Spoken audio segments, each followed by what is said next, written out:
हर सदी में कोई एक ऐसा इंसान आता है जो अपने जज्बे से दुनिया का रुख बदल देता है,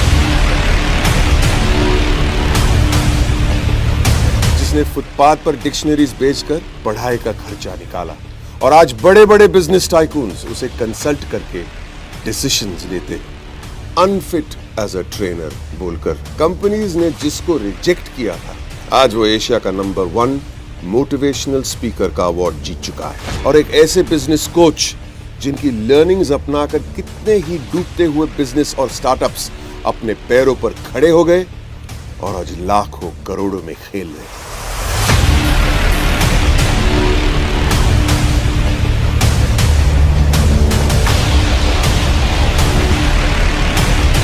Are you really ready?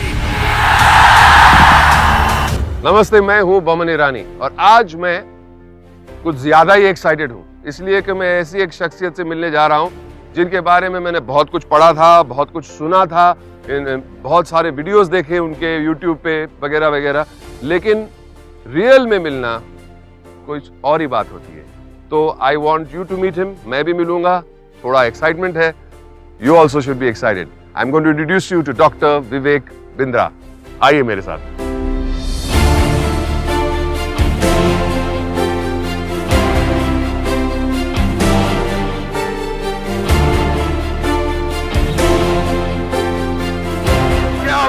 Such a joy. बहुत खुश हूँ, बहुत खुश हूँ। Amazing.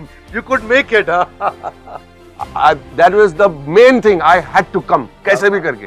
बहुत नुकसान हुआ है, मैं आपको बताऊंगा क्यों। मैंने बहुत सारे डेट ब्लॉक कर, मैंने अभी नहीं बताऊंगा। But I'm so happy to see you. I'm so happy to see you. You could make it. क्या बस अब आप बैठे हैं। उस तरफ चलो। Let's go. Please come. Thank you. Thank you very much. क्या बात है sir. Thank you. Thank you. Very proud to be here. बहुत खुश हूँ मैं आज यहाँ पे आया हूँ। लेकिन आपसे एक शिकायत है। बहुत नुकसान हुआ है मुझे। नुकसान हो गया कैसे सर? जब मुझे बताया गया था कि आपसे मिलना है, आपके बारे में बहुत सुना था, पढ़ा था, यूट्यूब पे देखा भी था, तो मुझे आना था जरूर, लेकिन मुझे बहुत डेट्स ब्लॉक करने पड़े। इसलिए मैंने मैनेजर से कहा कि please block any amount of dates, but I have to meet you. आपसे जरूर मिलना है। वाह, amazing, that's so kind of you sir. क्या बात है। तो पहले तो मैं आपको मुबारकबाद देना चाहूंगा कि आपको इकोनॉमिक टाइम्स के जरिए आपको the game changer of India award मिला है। That's absolutely amazing.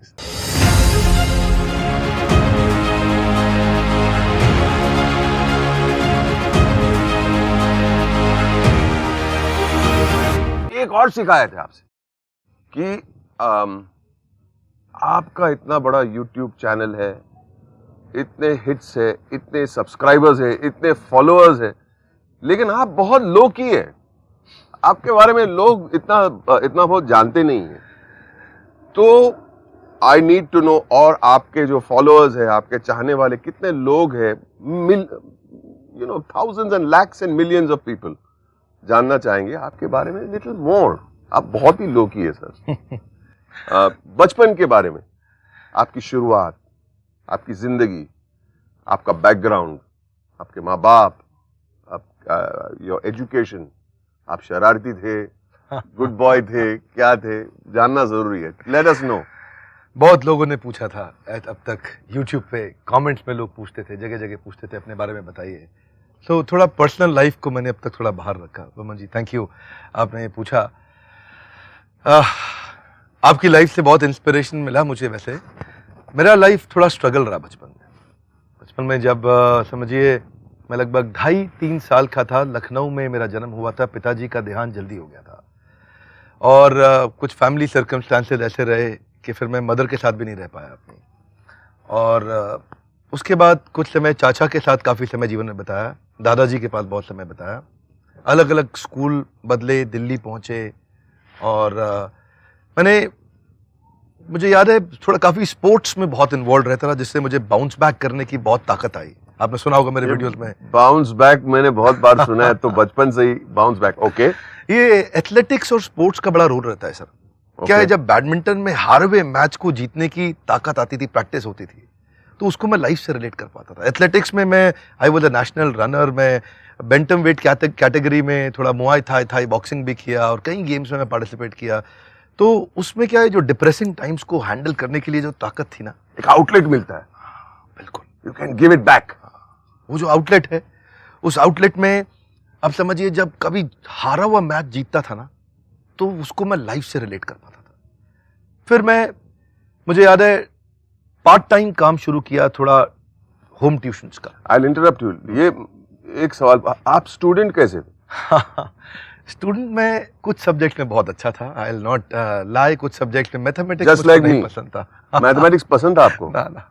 सेम, मैं डिसकैलकुलिक था अच्छा, मैथमेटिक्स में, आज भी नंबर्स मुझे दिमाग में घुसते नहीं। Anyway, so you were okay student, certain subjects में आप अच्छे थे? हाँ, बिजनेस स्टडीज में मेरे ख्याल स्कूल में मेरे हाईएस्ट थे। ओह, इकोनॉमिक्स में आई वाज गुड, और थोड़ा बिजनेस के प्रति नेचुरल फ्लेयर भी हो गया था। मैंने पहला ही अपना ही छोटे छोटे पार्ट टाइम अपने बिजनेस शुरू कर दिए थे। अपनी कॉलोनी में पर्चे छपवा के होम ट्यूशंस का काम भी शुरू कर दिया था, जिससे मुझे कुछ इनकम होने लगा। आप ट्यूशन टीचर थे? मैं सोचा कि अगर मैं खुद ही पढ़ाऊंगा ना, तो मेरी एक लिमिट रहेगी। तो मैंने और टीचर्स को साथ में एंगेज करना शुरू कर दिया कि तुम पढ़ाओ। आई थॉट ये स्केल अप हो सकता है। एजुकेशन विद एंटरप्रेन्योरशिप कॉम्बिनेशन, पहले से ही। आपकी उम्र क्या थी उस वक्त? मेरे ख्याल है तब मैं शायद 16-17 का था। Oh my God. 16 का था मैं। तो आपका एक टीम था, बैच ऑफ टीचर्स हाँ। जाके कॉलोनी में सबको सिखाते रहते थे। एक्चुअली क्या हुआ, मैं देखिए क्या बोलते हैं ना, वो आवश्यकता ही आविष्कार की जननी है। मेरे को उस समय चैलेंज था, पैसे नहीं थे हाथ में। मैं सोचा अगर ट्यूशन सेंटर खोलूंगा तो केपेक्स लग जाएगा, कुछ कैपिटल एक्सपेंडिचर हो जाएगा, तो कैसे asset light fly light model पे जाएं। तो मैं सोचा कि ऐसा कुछ करते हैं कि होम ट्यूशन ही करते हैं, ऑफिस खोलने का झंझट खत्म, एक लड़का बैठेगा, वो फोन कॉल देगा, ऐड से आएगा, और वहीं से अपना टीचर जाएगा, उससे भी कमीशन मिलेगा, स्टूडेंट को पढ़ाएगा, उससे भी मिलेगा, मेरा खर्चा आराम से चल जाएगा। खर्चा भी निकलता था, उसके अलावा और कुछ निकलता था उससे? नहीं, थोड़ा सा मुनाफा भी हुआ, मुनाफा हुआ, मेरी अपनी पढ़ाई का भी थोड़ा मैं सपोर्ट कर पाया। तो आप तो कंफर्टेबल हो गए रहेंगे उस वक्त। Why didn't you remain comfortable वहीं पे? Why did you not continue doing that only? Actually ज़रूरत तो बहुत थी ना। मैं university of east London business school में मेरा एडमिशन हो गया था। एमिटी के साथ बाद में मेरा आगे सेकंड सेक्शन था, मैनेजमेंट प्रोग्राम, जब मैं एमबीए कर रहा था। तो तब उसका फीस बहुत ज़्यादा था, और वो मैं नहीं जुटा पाया था उस समय, और वो इच्छा मेरी बाकी रह गई थी। एडमिशन हो गया था, लेकिन उसके लिए बड़ा लोन चाहिए था। बैंक को तो कोलैटरल सिक्योरिटी, गारंटर सब चाहिए है, तो वो सुविधा नहीं थी उस समय। थोड़ा बहुत तो मैं कर सकता था। डिसअपॉइंटमेंट तो डबल होगा कि आपको एक्सेप्ट किया गया था लेकिन आप नहीं जा पाए। What did you feel at that point of time? Mohammed ji, idea बड़ा सिंपल है। ये जो तकलीफ थी ना कि मैं नहीं जा सका वहां पे, ये मैं महसूस कर रहा था मेरे अकेले की नहीं है। मतलब ये मैंने महसूस किया है कि मेरे उन दिनों भी आसपास मेरी कॉलोनी में है, और फिर जो असली भारत है वो दिल्ली और मुंबई से काफ़ी बाहर है। ऐसे हज़ारों लोगों को मैंने महसूस किया जिनको ये तकलीफ थी। वो तकलीफ मेरी बहुत बड़ी है। तो मैंने एक्चुअली आगे चल के ना उसी को मिशन बनाया था अपना। ये जो आज हम मिल रहे हैं, आज जिसके कारण आज मैं आप इतना समय निकाल के आए आज हमारे पास, ये कोई आसान बात थोड़ी है। Your an inspiration to our country, life is like a race. नहीं, बट टुडे आज मेरा मौका है। I want to be inspired. तो मैं सवाल पूछूंगा सर आपसे। आप डिसअपॉइंटेड हो गए, आपने, तो फिर आपका नेक्स्ट प्लान क्या था?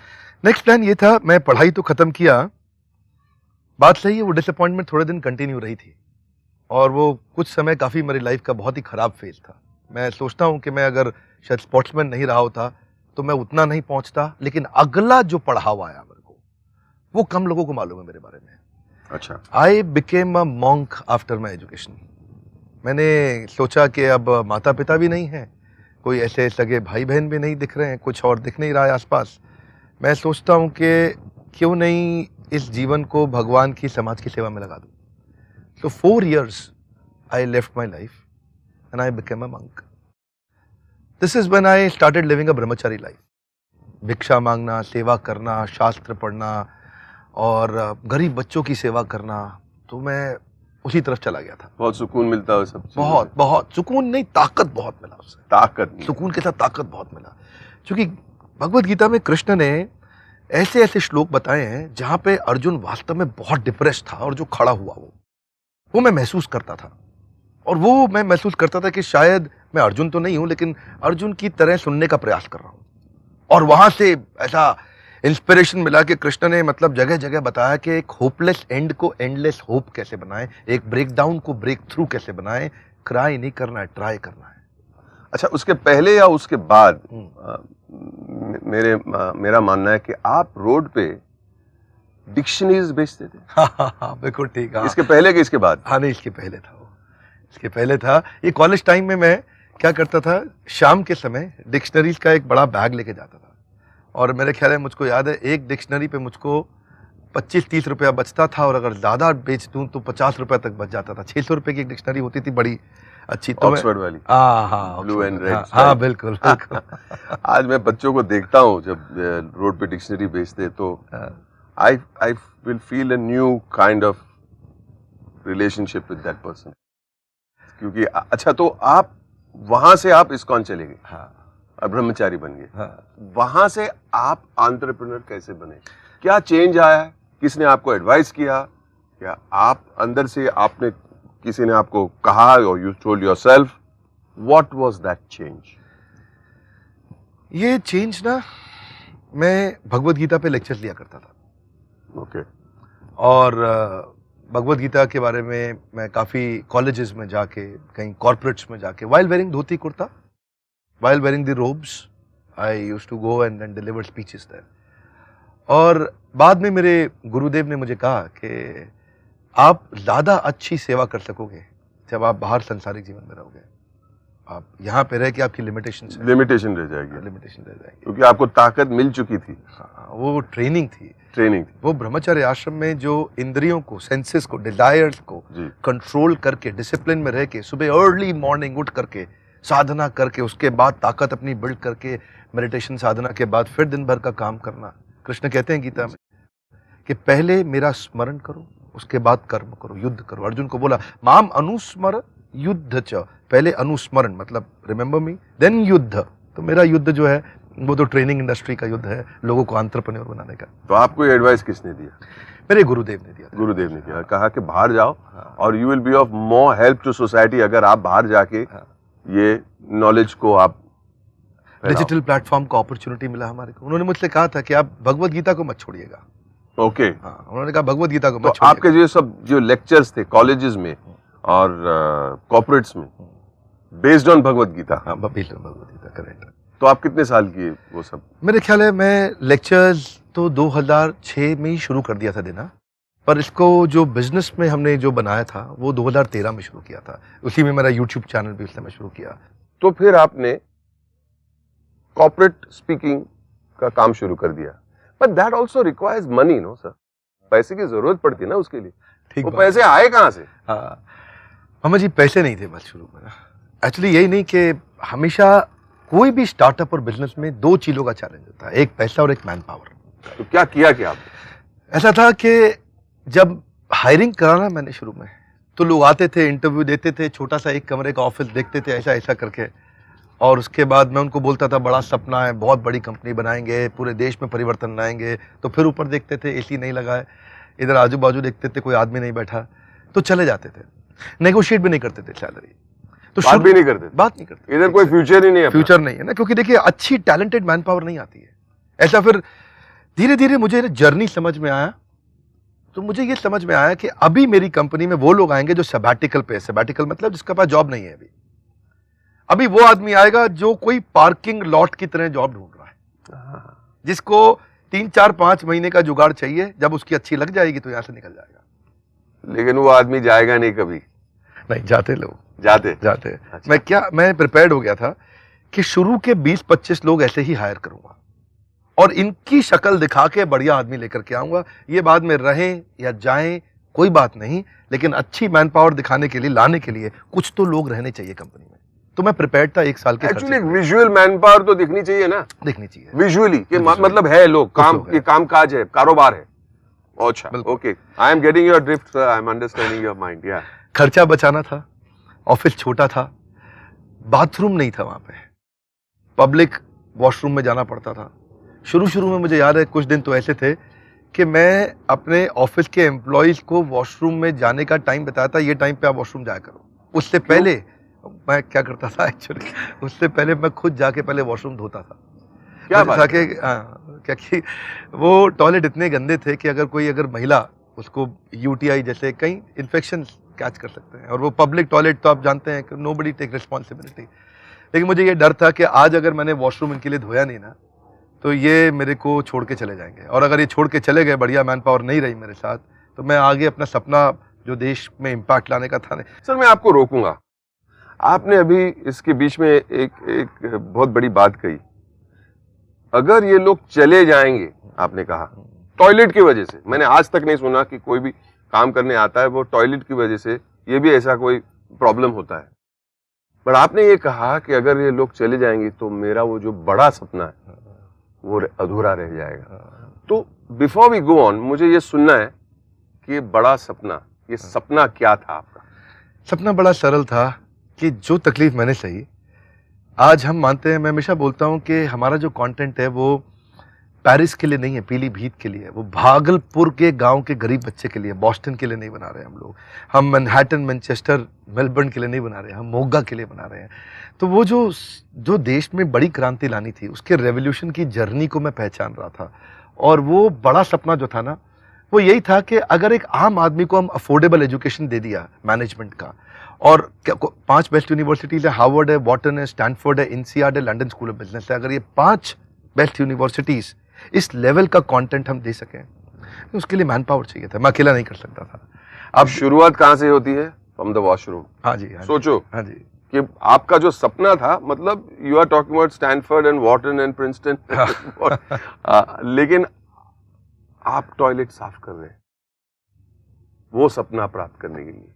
I have never heard of anything, मेरे लाइफ में मैंने ऐसी बात कभी सुनी नहीं, जो एक इंसान बोल रहा है कि मेरा सपना वर्ल्ड क्लास से भी वर्ल्ड क्लास का लक्ष्य है मेरा, और लेकिन शुरुआत मैं करूंगा टॉयलेट साफ करने से।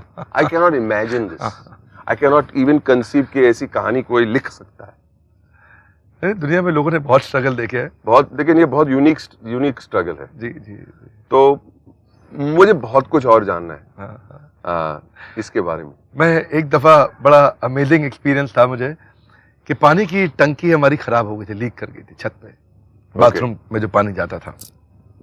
अब क्या होता है, एम्प्लॉयज के मन में छोटी भी नेगेटिविटी आती है तो नीचे चाय की टपरी पे जाकर के आपस में बात करते हैं, ये कंपनी में दम नहीं है, ये चलेगी नहीं कंपनी, ये निकल यहाँ से, ये साथ साथ ढूंढता रहे। तो वो मन में स्ट्रेस रहता था कि मैन पावर को कैसे हम इन्वॉल्व करें, कैसे उनका ध्यान रखें। अब वो टंकी जब लीक कर रही थी तो पानी फिर से खत्म हो जाएगा बाथरूम में, तो मैं क्या करता था, छत पे जाता था, और छत की छोटी सी एक और छत होती थी ऊपर, जिसके ऊपर 4 पानी की टंकी थी। मैंने वहां बाल्टियां 2 रख रखी थी, जब यहाँ पानी खत्म हो तो मैं दूसरी टंकी से मैनुअली बाल्टी निकाल के इस टंकी में भरता था, ताकि एम्प्लॉयज़ को कोई तकलीफ ना आए, उनको वॉश बेसिन जाना है, लंच के बाद हाथ मुंह धोना है, कुछ करना है, कोई मुश्किल ना आए। ये शुरुआत में पैसा बचा के धीरे धीरे मैंने एक्चुअली पैसा अपने पे खर्च नहीं करता था। मैं आज भी अपने घर में रहता हूँ, आज आप घर पे हमारे, मैं कुर्ता पजामा सिंपल लाइफ में रहता हूँ। मैं अपने पे खर्च नहीं किया, मैं चाहता था कि एम्प्लॉयज़ को रिटेन करें, और फिर धीरे धीरे अच्छी मैन पावर आई, उन्होंने हमारी वैल्यूज़ देखी, समझा, पहचाना, और फिर रुक गए। आज भी जो लोग उस समय मेरी कंपनी की शुरुआत में थे, उनमें से लगभग सारे लीडर्स आज भी हमारे साथ हैं, कोई छोड़ के नहीं गया हमारे को। बिकॉज दे हैव सीन, देख रहे कि ये इंसान क्या क्या कर रहा है, टंकी के चढ़ रहा है, जाके हम बाथरूम में जाने के पहले जाके खुद साफ कर रहे हैं। It's very inspiring sir. एक दफ़ा मैं आपको बताता हूँ, मैं क्योंकि था तो मैं मंदिर में ब्रह्मचारी आश्रम में, तो बिजनेस का डायरेक्ट एक्सपीरियंस नहीं था, बिजनेस फैमिली नहीं थी। एक दफ़ा कुछ ऐसा गलती हो गया था मुझसे, और ऐसा समय आया था, 2016 की बात है। उस समय मेरी बड़े 5-6 बड़े कॉर्पोरेट के प्रोजेक्ट थे। वैसे सब कॉर्पोरेट हमसे काम करते, लेकिन ये बड़े लार्ज साइज प्रोजेक्ट थे। इनके दम पे हमने काफ़ी बड़ी मैन पावर हायर करी थी, लगभग 100 लोग के आसपास हो गए थे टीम में 2016 में। और अचानक कुछ ऐसा हुआ कि मेरे 6 प्रोजेक्ट इकट्ठे खत्म हो गए बिना पैसा दिए। 3-3 महीने का पैसा पेंडिंग था। अच्छा, आउटस्टैंडिंग मतलब उन्होंने मेरे को दिया नहीं। अब ये आउटस्टैंडिंग का भी जो चक्कर है लोग बहुत आइडेंटिफाई करते हैं इससे। हाँ बहुत हाई इसकी वजह से बहुत सारे बिजनेस खत्म हो उनके भी सॉल्यूशंस होंगे आपके पास। बिल्कुल बिल्कुल you must be on your, तो हम सिखाते हैं सिखाते हैं लोगों को। Anyway go on sir. Employees के प्रति कमिटमेंट बहुत जरूरी है। वो मैंने ऐसा सिखाया और ऐसा खुद प्रैक्टिस किया कि जब हमारी कंपनी में पैसा आना बंद हो गया अचानक, और मुझे याद है 23 जून 2016 थी, और मुझे अचानक पता चला कि 3-3, 4-4 महीने से पैसा आया नहीं, और क्लाइंट ने अचानक ईमेल करके बोल दिया कि हम प्रोजेक्ट डिसकंटिन्यू कर रहे हैं, और अचानक कंपनी में सब हड़कंप हो गया। हमारे यहाँ तनख्वाह देने की तारीख थी 7 जुलाई। हर महीने की 7 तारीख को हम तनख्वाह देते हैं। 7 तारीख से पहले 23 जून से 30 जून तक मैंने तैयारी करके अपने मकान को बेच दिया, और लोगों को पता नहीं, आज भी मेरे एम्प्लॉइज को नहीं पता थी ये बात, बहुत लंबे समय तक उनको नहीं पता थी कि मैं 7 जुलाई की मेरी कमिटमेंट है, क्योंकि हमने अपनी लाइफ में पहले दिन ही सोच लिया था कि एम्प्लॉइज की सैलरी जिंदगी में कभी डिले नहीं होने देंगे। एक भी दिन ऐसा नहीं होगा जब मैं स्टार्टअप में पैसा नहीं होता, लेकिन कैसा भी करके इनकी सैलरी टाइम से पहुंचाएंगे, मैं नहीं दूँ, अगर कुछ भी नहीं मिलेगा मेरे को चलेगा। वही हुआ। 7 तारीख को सबको सैलरी मिली, लेकिन धीरे धीरे लोगों को पता चल गया था कि हालत खराब है कंपनी की, बहुत हालत खराब है। तो वही हुआ, 100 में से काफ़ी सारे कुछ एम्प्लॉय छोड़ के गए, कुछ को हमें भी थैंक यू बोलना पड़ा, कुछ को हमें बोलना पड़ा थोड़ा रुको, थोड़ा बताएंगे आपको, थोड़ा और कहीं काम कर लीजिए थोड़े दिन के लिए। उनको 1 महीने का नोटिस का पैसा दिया, उनकी तनख्वाह का पैसा दिया, वो लोग गए, और वहाँ से मेरा वो जो भगवत गीता की ताकत थी ना, वहाँ से मैं फिर से खड़ा हुआ, और 3 से 4-5 महीने के अंदर अंदर हमने कंपनी का फिर से टर्न अराउंड ला दिया। Bounce back. बैडमिंटन। हाँ जी बिल्कुल। स्पोर्ट्स। हाँ, the sportsman in you came alive.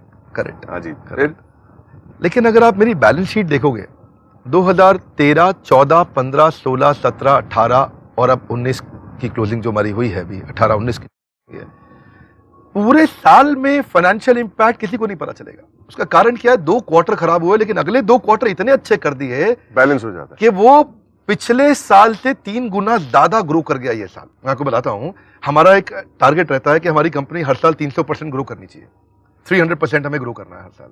तो वो जो जून में दिक्कत आया, वो जुलाई, अगस्त, सितंबर में हमने कवर किया, और अक्टूबर से लेकर मार्च तक वो फाइनेंशियल ईयर हमने फिर से लास्ट के 6 महीनों में हमने पिछले 6 महीने को इतना कवर अप कर दिया कि फिर से कंपनी 3 गुना ग्रो कर गई।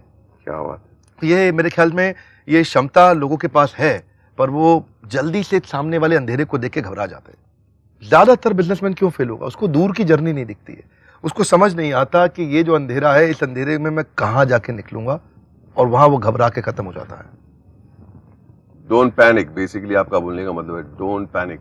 अगर आपको रोशनी नहीं दिखती है, लेकिन अगर आपका प्लान सॉलिड है, यू विल सक्सीड। बोलने का मतलब ये है। करेक्ट। सुपर। डॉक्टर साहब, आपकी जगह कितनी खूबसूरत है, आप दिखाइए तो। जी, क्या बात है, क्या बात है सर। आइए, please go, let's go. Thank you. आइए, वॉक कर। हाँ जी।